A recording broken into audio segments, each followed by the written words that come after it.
ទាំងអស់គ្នាថ្ងៃនេះមកបើកមុខក៏ស៊ូហើយក៏ឆ្លៀតដាក់អីវ៉ាន់នេះឲ្យភ្ញៀវហើយក៏សូមធ្វើវីដេអូតែមួយហើយស្គមថាបងប្អូននឹងជួយគាំទ្រជាពិសេសជួយទិញផងនេះឥឡូវថ្មីអត់ទិញនេះសារអីចង់ឲ្យបងប្អូនទិញទៅខ្ញុំមានទិញសម្ភារៈថតជាវីដេអូចែកជូនបងប្អូនដូចជាស្ដែងកាសនេះសេរីថ្មីនេះបងប្អូនកាសសេរីថ្មីអញ្ចឹងខ្ញុំប្រើលុយដើម្បីទិញវាដែរអញ្ចឹងដល់បងប្អូនជួយទិញខ្ញុំវិញជួយឲ្យជួយទៀតជួយទាំងអស់គ្នាជាពិសេសបងប្អូននៅកូរ៉េឃើញបងប្អូននៅកូរ៉េគាត់ចូលចិត្តពូម៉ែណាគាត់ចិត្តស្ដាប់ហើយគាត់สนំពរឲ្យធ្វើវីដេអូច្រើនតែវីដេអូយើងបានធ្វើអ្វីគឺវីដេអូពាក់ព័ន្ធនឹងការបើកមុខកស៊ូនិយាយពីដើមដល់ចប់ដូចជាលំអិតខ្លាំងការអស់ម៉ែតការពាក់កំបាំងការដាក់លុយចងកងវីដេអូយើងធ្វើបែប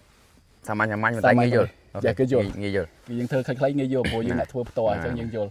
អញ្ចឹងចង់ឲ្យពូម៉ែឯងថ្ងៃនេះចង់ឲ្យពូម៉ែជួយលើកអត្ថប្រយោជន៍ទៅលើការគុណភាពនៃអបម៉ូនយើងបន្តិចហើយមែនទែនពួកខ្ញុំមិនលក់តែអបម៉ូនទេខ្ញុំមានលក់ថ្នាំបញ្ចេញជ័រដែរបើសិនហ៊ីណាដែលចង់កាត់ដើមកស៊ូកុំតន់កាត់យើងប្រើថ្នាំបញ្ចេញជ័រឲ្យអស់លទ្ធភាពយកលុយមកធ្វើចំណាយរបស់យើងដើម្បីដាំបញ្ចេញថ្មីហើយថ្នាំអបម៉ូនវាមានពីរប្រភេទនេះប្រភេទចាស់ឆ្នាំទៅហើយនេះ model ថ្មីដែលខ្ញុំកាត់ចេញពីរោងចក្រហើយ model នេះមានតែមួយទេគឺយើងផ្ដាច់សិតខ្លួនឯងនៅក្នុងស្រុកខ្មែរយើងហើយនេះជា model ថ្មីអញ្ចឹងឲ្យពូម៉ាក់ជួយជជែកមើលមូលហេតុអីកុំឲ្យថាគ្នាចេះថានេះចាអូខេណែនិយាយទៅនិយាយរួមទៅវាអាចាស់នឹងអាថ្មីនេះវាប្រសិទ្ធភាពវាអត់ជាងគ្នាហ្មងគ្រាន់ថានេះវាយើងអត់បានផ្ដាច់មុខមកវាថ្លៃអូខេដល់ពេលយើងយកនេះមកយើងផ្ដាច់មុខខ្លួនយើងវាកងត្រាំគេយើងលក់អាចធូរថ្លៃយ៉ាងនេះបានហើយក៏វាផលិតថ្មីវារៀងលើអានេះបន្តិចដែរសារជាតិជំងឺរៀងខ្ពស់ជាងនឹងតិចហ្នឹងហើយចង់និយាយអញ្ចឹង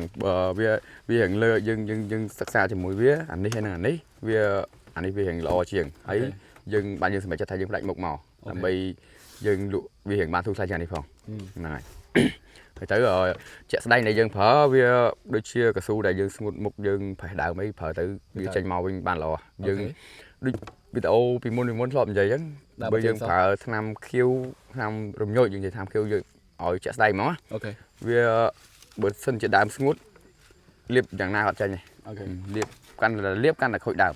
បើប្រភេទរបស់នេះយើងព្យាយាមប្រើវាពី0ឡើងមក10ឲ្យតែយើងព្យាយាមប្រើវាយើងវាអត់ទៅចេញខ្លាំងឃើញលទ្ធផលខ្លាំងភ្លាមដូចប្រភេទថ្នាំញយទេប៉ុន្តែវាជាប្រភេទមានជាព្យាបាលអញ្ចឹងវាធ្វើឲ្យចេញជ័រឡើងវិញអូខេបងប្អូនគាត់ជាអ្នកប្រើខ្ញុំក៏ជាអ្នកប្រើប៉ុន្តែខ្ញុំចង់ឲ្យគាត់ទៅចែកច្រើនជាងកុំឲ្យខ្ញុំចែកអ្នកលក់ចែកច្រើនគេអត់ទៅជឿអញ្ចឹងខ្ញុំសរុបមកវិញថ្នាំសេរី model ថ្មីឥឡូវហ្នឹងយើងអាប់ដេតបន្តិចក៏មានសារជាតិគេហៅថា premium គឺសារជាតិបំពន់ដើមគឺមានខ្ពស់ជាងសេរីចាស់អញ្ចឹងបងប្អូនជួយគាំទ្រផងហើយខ្ញុំនឹងផលិតវីដេអូបានច្រើនលក្ខណៈបែបជនបទហើយពាក់ព័ន្ធស្រាយចការបងប្អូនវីដេអូហ្នឹងមានតែប៉ុណ្្នឹងឯងបងប្អូនអរគុណជំរាបលាបាយបាយ